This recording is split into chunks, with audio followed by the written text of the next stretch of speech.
Hi guys, मेरो छोरा चाहिँ आज ठ्याक्कै 350 दिन भयो। आज चाहिँ 2026 अप्रिलको 6 हो।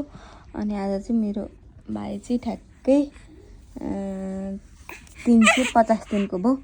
अब 22 चाहिँ 9 महिना हुन्छ। भाइ टिङ टिङ टिङ टिङ ओइ ओइ गुडुङ भयो। ल मेरो भाइ ल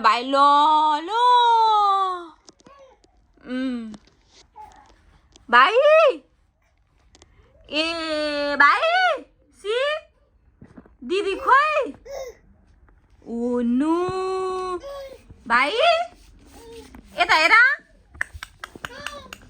सानो भाइ ओ नो